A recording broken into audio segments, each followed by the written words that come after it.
Welcome to the programme. Well, here in Singapore, the country's Prime Minister has said Singapore will end its ban on sex between men, but will take steps to defend the institution of marriage as a union between a man and a woman. Prime Minister Lee Hsien Loong said Singaporean society was becoming more accepting of gay people, and the British colonial-era law was out of date. Now, the legal ban on sex between men, while not enforced, has long been criticised by LGBT activists, although many more conservative citizens still support it.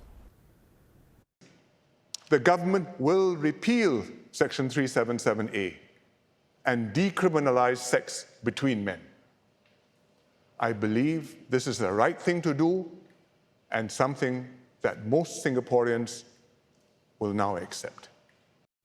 That was the Prime Minister Lee Hsien Loong there speaking at the National Day rally. And with me is our Asia Digital reporter Tessa Wong, who's been following and reporting on this issue for years in Singapore. It's great to get you on the programme, Tessa. I think it's fair to say, isn't it, that there's been huge joy in the wake of this decision, but at the same time, criticism that effectively a red line has been drawn when it comes to gay marriage. That's right, Karishma. So when the news broke last night, it was met with immediate joy. And, you know, one LGBT activist that I interviewed for my story actually told me, I'm ecstatic, you know, I'm at a loss for words. And, you know, there were pictures of people celebrating at parties, waving the LGBT flag, at private viewing parties of the speech last night. But at the same time, you know, the move has also been met with some caution. Effectively, what the Singapore government has done is that they've made it a lot harder to legalise gay marriage. They have put in constitutional protections for the definition of marriage as one is between a man and a woman.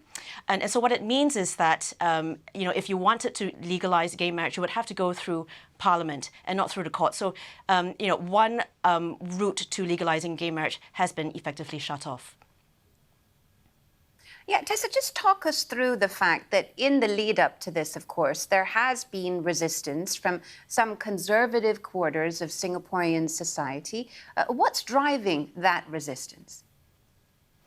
So I would say a lot of the conservative resistance to this repeal has been driven by the churches and also some Muslims.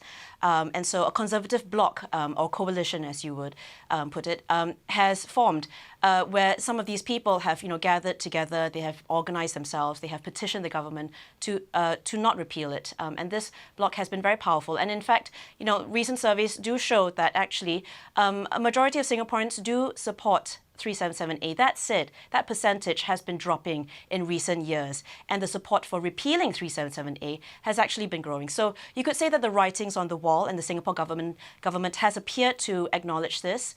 You know, last night in a speech, the Prime Minister did say that, you know, gay Singaporeans are now better accepted in Singapore society.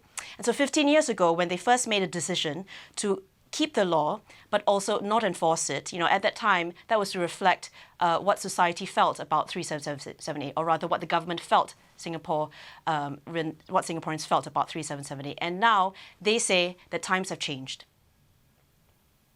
Yes, it takes time, of course, for these shifting societal mores to be translated into legislation. But what do you think, Tessa, it will mean now, the fact that we've had this momentous decision by the Singaporean government? What will that mean for gay people living in Singapore? So, you know, since this law has not been actively enforced, you know, Singapore has developed a very thriving and visible and vibrant LGBT scene in the last few years. You know, but that said, a lot of LGBT activists have long asked for this law to be struck down because, you know, while it's not actively enforced, it does mean that there is a stigma on gay people in Singapore.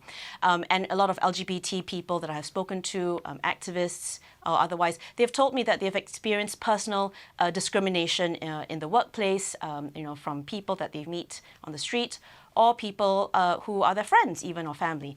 And a lot of it can be traced to this law because it sends a signal to society that, you know, LGBT members of Singapore society are basically second-class citizens. So I would say that this is pretty momentous. It does send a signal that, you know, LGBT Singaporeans are part of society as well.